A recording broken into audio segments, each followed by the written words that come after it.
Second dot,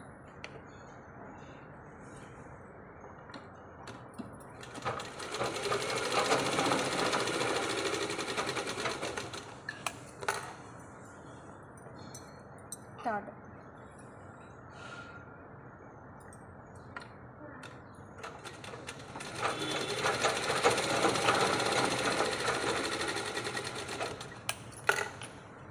main dot ఉంది కదా, ఈ డాట్ని ఇలా పెట్టాలి. ఇలా షేప్ బెల్ట్ కుట్టేటప్పుడు షేప్ బెల్ట్లోకి పడొద్దు. ఇలా ఈ కుట్టిన దగ్గర నుంచి ఇలా సమోసా టైప్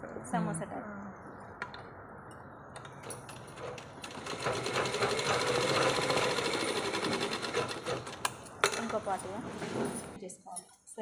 షేప్ బెల్ట్ వేసే ముందు మార్కింగ్ పెట్టుకున్నా కాబట్టి కరెక్ట్గానే వస్తాయి. ఒక్కోసారి కుట్టుట్లో కూడా జరుగుతాయి కదా. ఇందులో ఈ డాట్ ఓకేనా?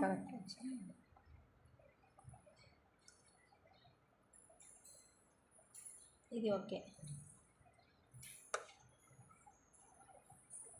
ఇది కూడా ఓకే. ఇప్పుడు షేప్ బెల్ట్ ఇలా ఇది ఇలా వేసేయడం అంతే. ఇంకా 3 పీసులు అటాచ్ చేసుకునేది ఇలా వేసేయడం.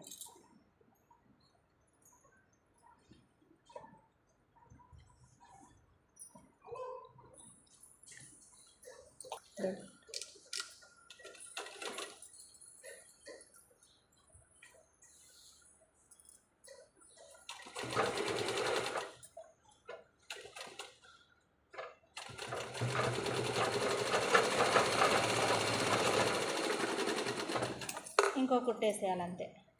ఇది ఇలాగే ఉంటుంది. ఇంకా దీనికి ఫినిషింగ్ ఉండదు. ఫినిషింగ్ ఏమి ఉండదు.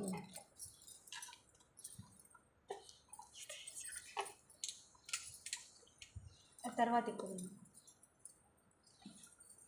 వదిలేసుకున్న పీస్ పైన పెట్టేసి ఇవి 2 జాయిన్ చేసాయి కదా, ఇవి 2 బాడీకి అటాచ్ చేయాలి. ఈ బాడీకి అటాచ్ చేసే ముందు ఇవి 2 కరెక్ట్ ఉండాలి. మెయిన్ క్లాత్ ఈ ప్లేస్లో లైనింగ్ ఉంటుంది. ఇదంటే మెయిన్ వచ్చింది కాబట్టి ఓకే. ఈ ప్లేస్లో లైనింగ్ ఉంటుంది. లైనింగ్ ప్లేస్లో లైనింగ్ రావాలి. మెయిన్ క్లాత్ పీస్లో మెయిన్ క్లాత్ రావాలి.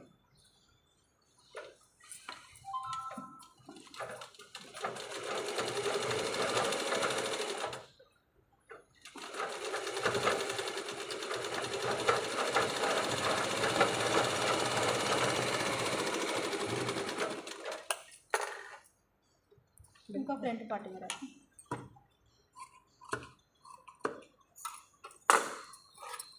ఇవి రెండిట్లో ఎదురెదురు కుట్టుకుంటాం. ప్లెయిన్ బ్లౌజ్ కుడతాం చూడు, 2 వన్ సైడే వచ్చాయనుకో, ఇవి 2 వన్ సైడ్ వచ్చి షోల్డర్ జాయిన్ చేసినప్పుడు చూస్తాం. ఇవన్నీ పలబ్దేగా షేప్ బెల్ట్, డాట్స్, స్కాజా పట్టు. ఫస్ట్ ఇట్లా 2 ఎదురెదురుగా పెట్టుకొని కుట్టుకోవాలి. ఇదంటే ఓకే, ఉల్టా సీదా ఉన్నాయి కాబట్టి వస్తుంది. ప్లెయిన్వి 2 వన్ సైడే కుట్టేస్తాం. నాకు అట్లనే అయింది. షోల్డర్ జాయిన్ చేసేటప్పుడు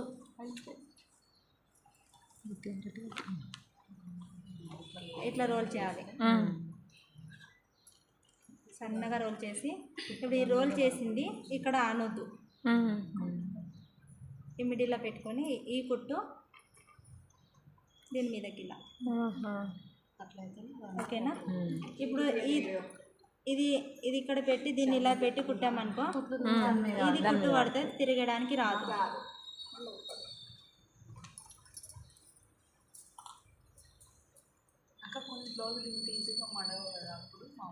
వస్తాయి. ఏదైనా ఎంత చిన్న పార్టే ఉంటుంది ఫ్రంట్, డ్రెస్ అంతా బ్యాక్ పార్ట్ ఫ్రంట్ అంత ఉంటుంది కదా.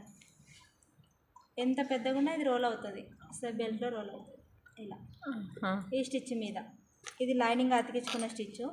ఇప్పుడు నేను బాడీ పార్ట్ కుట్టిన కుట్టు ఇది సెకండ్ కుట్టు దాని మీదే రావాలి. ఇప్పుడు మళ్ళీ ఇక్కడ వేసాను అనుకో, ఇక్కడ వేసినా సమానం వస్తుంది కానీ కుట్టు బయటకు వెళ్తుంది మళ్ళీ.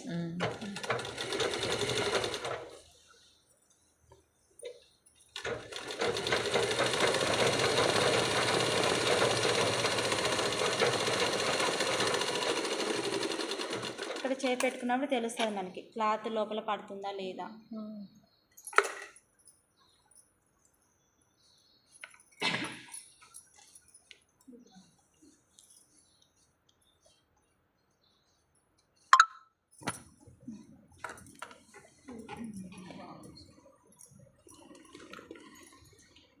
దాని పెట్ట